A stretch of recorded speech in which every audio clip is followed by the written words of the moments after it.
pasa es que si esto debería estar así, pues imaginaos que ahora aquí se hace como cuando vas con la bici y se pincha y se hace un bollo. Que vayáis a nadar, al gimnasio, que hagáis ejercicio, tal, vale. Voy al médico, el médico como primera cosa, aquí aviso que lo hace mal, aquí hay médicos que lo están haciendo mal y todo hay que decirlo. Si la cadera no tiene la movilidad que debería, quien se acaba comiendo ese trabajo es la zona de lumbares, por ejemplo, en este caso. Entonces, ¿vale? lo primero que tenemos que hacer es empezar a darle estabilidad a toda nuestra zona lumbar. No es ponernos a hacer planchas ni nada así, ¿vale? Vale, ya sabéis que tu entrenador, en primera instancia somos Manu y yo, luego tenemos también un equipo de entrenadores detrás.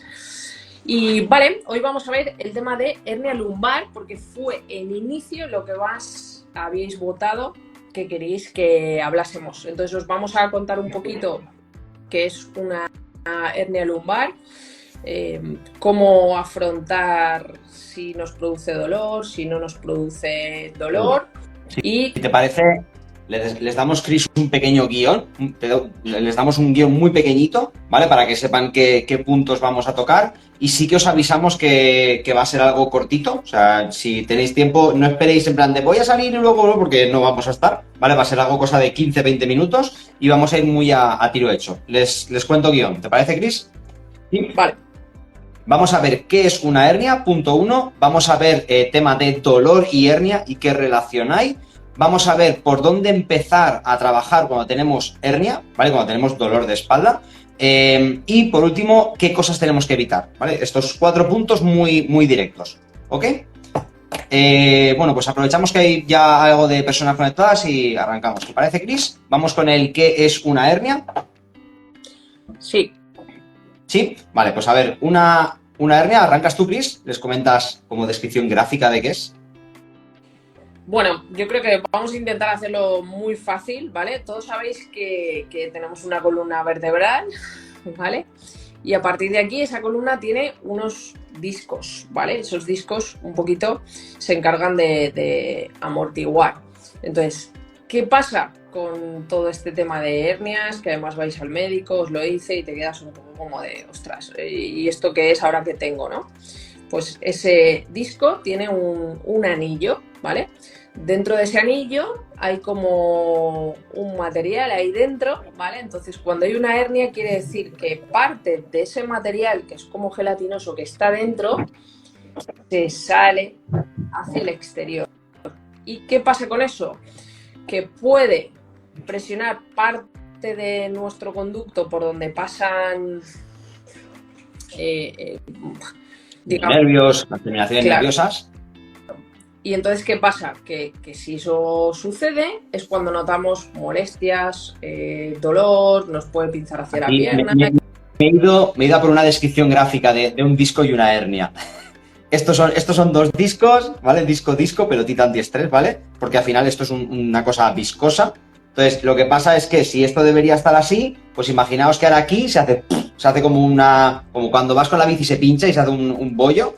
Pues eso toca esas terminaciones nerviosas, eso puede pasar, ¿vale? Y eso puede desencadenar dolor. Esa sería como la descripción de lo que es una hernia. O sea, una hernia en esencia es eso. De hecho, puedes tener una hernia. Dolor o no puede tener dolor. De hecho, gran parte de la población tiene hernias y ni siquiera se entera en ningún momento de... Eso es. Aquí estaríamos ya hablando del guión que hemos visto antes. Esto ya sería el segundo punto, ¿vale? Exacto.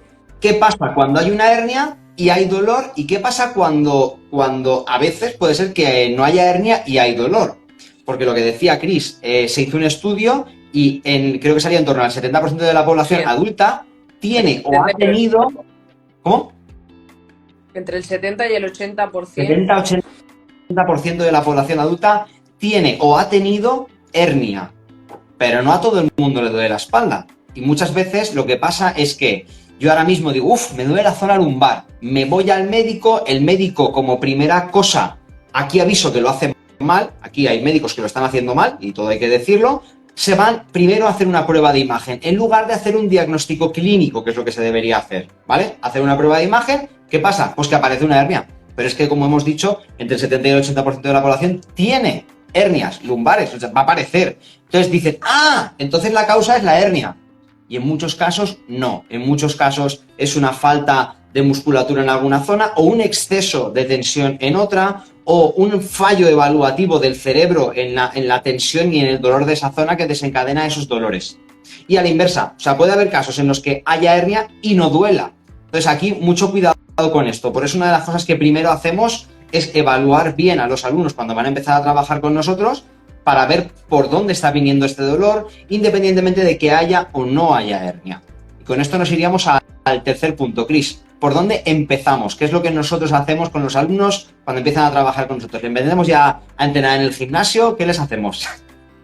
Exacto. Y con esto veréis que no hay un punto en común, por así decirlo, ¿vale? Todo el mundo nos va a decir, pues, esto. No. Realmente, la teoría y lo que os suelen muchas veces mandar desde el médico o demás es que vayáis a nadar, al gimnasio, que hagáis ejercicio, tal, vale. Pilates, yoga. Fuera, ¿vale? No es la forma de empezar. ¿Por qué? Porque una vez hemos hecho esta evaluación clínica que nos decía Manu, tenemos que ponernos a trabajar en nuestro caso en concreto para ver qué problema hay ahí y a partir de ese problema empezar a trabajar con ello. Entonces, pensar que la gran mayoría de personas que tienen dolor muchas veces no les va a venir por una hernia, sino que les viene por una falta de movilidad adecuada en toda su zona de la cadera, ¿vale? Entonces pensar que la cadera tiene que tener movilidad y nuestra zona lumbar tiene que tener estabilidad. Entonces, lo primero que tenemos que hacer es empezar a darle estabilidad a toda nuestra zona lumbar para que se vaya recuperando, ¿sí? Entonces, para dar estabilidad, lo primero que hay que hacer es empezar a trabajar la respiración y en concreto la respiración diafragmática para poder activar toda nuestra zona lumbar y respirar siendo conscientes, que en la mayoría de casos, en el día a día, no somos conscientes de cómo respiramos, ¿vale? Eso sería lo primero que tenemos que aprender a hacer y lo primero que tenemos que trabajar. ¿Y qué vendría después, Manu? Sí, al final lo que hacemos primero es respiración, pero luego también tenemos que tener esa parte de movilidad, porque como ha dicho Chris, aquí lo hago una representación gráfica, si la cadera no tiene la movilidad que debería, quien se acaba comiendo ese trabajo es la zona de lumbares, por ejemplo, en este caso, ¿vale? Entonces, por eso siempre lo primero que hacemos es evaluar cómo vamos de rangos de movilidad y una vez nos hemos puesto a trabajar con respiración y entendemos cómo funciona todo, el siguiente paso es trabajo de movilidad. En este caso, cuando es zona lumbar, nos centramos mucho en toda la parte inferior. Trabajo de movilidad de cadera, trabajo de movilidad de tobillos. Hay que asegurarse de que toda la parte de abajo, todos los cimientos del cuerpo, tienen la movilidad que necesitamos que tengan. Porque si no, la parte de arriba se va a acabar comiendo ese trabajo y no está pensada para ello. ¿Vale? Esto es como pasa. Activación del abdomen, muy importante. Claro. Y activación del abdomen no es ponernos a hacer planchas ni nada así, ¿vale? Correcto. O sea, al final no se trata... Con esto. Aquí hay mucha gente que se lía, sí. Se lía y dice, no, abdomen fuerte y espalda fuerte y se ponen a hacer ahí de todo, claro. Entonces, si ya esa zona de por sí estaba, digamos, imaginaos que hay dos personas en un equipo. Hay una que debería ser capaz de hacer un trabajo y la otra el otro 50%, ¿vale? Y en este caso hay una parte que es la zona de la espalda que se está comiendo el 100% del trabajo. Y encima tú coges y le metes más tensión. Y encima la pones más a prueba. Lo que te va a hacer al final es decir, hey, hasta aquí, fuera, ya no te dejo que te muevas. Que es el problema que le pasa a mucha gente. Mucha gente llega a nosotros después de haber intentado cosas que ha visto por internet, cosas que le ha recomendado su amigo, su cuñado, su familia, lo que sea, y llegan ya de haber recibido palos por todas partes que se los han dado ellos mismos, con toda la buena intención, pero al final no es esa la vía. Tenemos que ir las cosas como toca. Y en este caso es lo que comenta Chris. No podemos dedicarnos a meter más trabajo, más tralla, digamos, ahí. Tenemos que hacer las cosas en la medida que toca y ya iremos avanzando. Eso no quiere decir que alguien que tenga dolor en la zona lumbar va a tener que estar haciendo ejercicios, digamos, de movilidad y respiración y ya está. Siempre. No, para nada. O sea, la mayoría de nuestros alumnos, cuando han pasado, depende del caso, pero en la mayoría, en el general, cuando llevan 3 a 5 meses ya están haciendo ejercicios de fuerza y en muchos casos cuando llevan un año ya se meten tralla de verdad, pero todo tiene su proceso. Dentro de esto, vamos al último punto que hemos dicho, es la parte de qué evitar, ¿vale? Y aquí somos bastante estrictos con esto. Tenemos que evitar pasarnos con la medicación, tenemos que evitar todo lo que sea posible las cirugías y tenemos que evitar todo lo que sea posible las terapias pasivas, ¿vale? Dentro de terapias pasivas, ¿qué tenemos? Pues tenemos todo lo que tiene que ver con En fin, masajes, acupuntura, todo ese tipo de cosas. O, por ejemplo, antes estaba viendo una cosa que me habían preguntado por Instagram de esto de colgarte del techo, yo qué sé, todo ese tipo de terapias en algún momento concreto puede ayudar. O sea, un masaje puede ayudar y tiene su sitio en esta parte de eliminar el dolor, pero no tiene que ser la única terapia. O sea, al final tenemos que trabajar en base a todo lo que hemos comentado. Por ejemplo, el tema de cirugías o medicaciones. ¿Te acuerdas que es lo que estuvimos hablando con esta chica del tema de medicaciones? uh-huh. Al final, no podemos esperar que la medicación, esto lo comentaba porque estuvimos hablando con una psicóloga que es experta en dolor, y lo que no podemos hacer es esperar que la medicación nos solucione el problema, porque en muchos casos es que lo empeora. Muchas veces lo que hace la medicación es empeorar, por ejemplo, como tengo dolor de espalda me muevo poco, entonces empiezo a tomar opioides que me alivian el dolor de espalda, pero es que resulta que los Te opioides... toca a nivel mental. Dejas de Claro, estar igual, de bien, de activo que siempre. claro, entonces estoy mirando por aquí que comentan. Ahora luego, danos un minuto y miramos las preguntas, ¿vale? Entonces, claro, al final, a nivel mental no estás como deberías estar, te mueves menos, como te mueves menos te duele más, tienes que meter más opioides, los opioides además, en este caso, son bastante fuertes y te acaban dejando más tocado, con más dependencia. Además, te enganchan. Claro, o sea, entonces, Tienes mucho cuidado con esto. Y con la cirugía es algo que hemos comentado muchas veces por aquí por redes. No podemos pretender que una cirugía, que es algo invasivo, que nos van a tocar las vértebras, que en la mayoría de los casos lo que se hace es fijar las vértebras, o sea, lijarlas, fijarlas, atornillarlas, meter tornillos. O sea, eso no es algo que digas, me lo hacen y desaparece el dolor.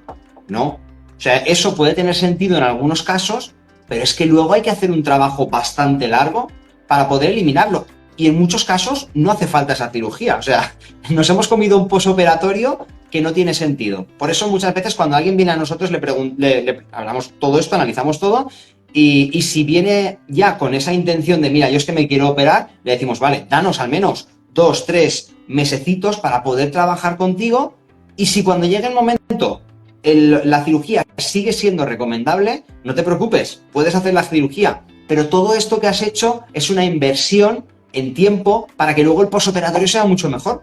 Porque ya has aprendido todo, ya has puesto a tu cuerpo a trabajar, ya tienes todas las nociones que vas a necesitar para hacer un buen posoperatorio. Entonces, la cirugía siempre la desrecomendamos, al menos como primera opción. No quiero que suene aquí esto a no te operes, pero sí, no te operes. Espera, ¿sabes? Un poco es eso.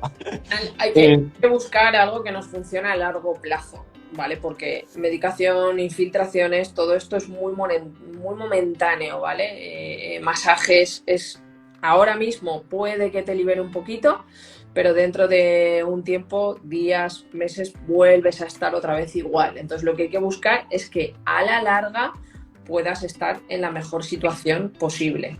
Correcto.